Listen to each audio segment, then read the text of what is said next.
The city's gunshot detection technology officially went lights out at midnight. With the dismantlement process now underway, the city says it's looking for other first responder technology options. WGN's Courtney Spinelli spoke with Chicago's Deputy Mayor of Community Safety about what comes next. Courtney.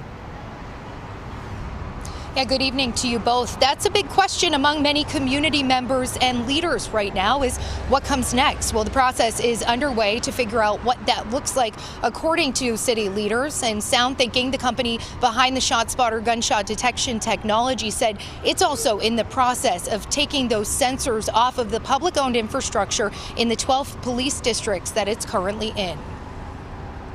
This is an important discussion that the city has never had before. After more than 7 years, the city's gunshot detection system is done sounding the alarm. A long-standing campaign promise of Chicago Mayor Brandon Johnson coming to fruition Sunday night as the clock struck midnight. It's not just about one single piece of technology. It's about the way we work together collaboratively, and it's about the way we continue to push that work forward. The decision not met without opposition from majority of city councilors, including 15th Ward Alderman Raymond Lopez. As we've seen more and more shootings and more crime in the city of Chicago, to say now that we don't need it is just remarkable, especially when we know that this usually brings police to a scene 4 minutes faster and at a time when about 10 to 15% of the alerts don't have a corresponding 911 call.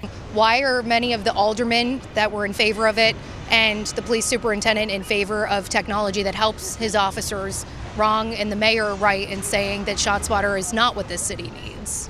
Well, what I will say is that the mayor has stood firm in his commitment to finding new resources for the people of the city of Chicago, and that's what we will do. The mayor's office now asking companies to offer up alternative crime response tools, issuing a request for information hours before ShotSpotter went offline. It's important that we know what is available to the people in the city of Chicago so we can use that to make the next steps and make the determination on what we'll be using. Deputy Mayor of Community Safety Gary Gatewood says a working group has led a months-long effort to address concerns and develop alternative options. City emails obtained by WGN News show the first meeting was held in mid-August. A police district council member in the group says they feel no viable options have been produced and the group itself feels more smoke and mirrors. Gatewood, however, says the group consists of a diverse group of city employees, law enforcement, violence interrupters, community leaders, and more. We love folks with different opinions, and we want them to come to the table to share those opinions so we can build out something that works for everyone in Chicago. Chicago police data shows at least 143 victims received aid at a scene this year where a ShotSpotter alert was present, including 7 where no 911 call was made.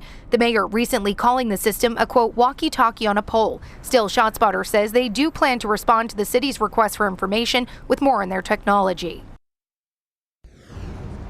Now, in that RFI form that the city put out, the city is asking for companies to submit information on technology that would be effective in covering the city's 235 square miles. However, sources close to gunfire detection technology say it's not as easy as that because areas like downtown, those can bounce off of the tall buildings, those sounds, so it can't be guaranteed that that technology could work in downtown, making it a lot harder for companies to submit options that seem to be effective for this city.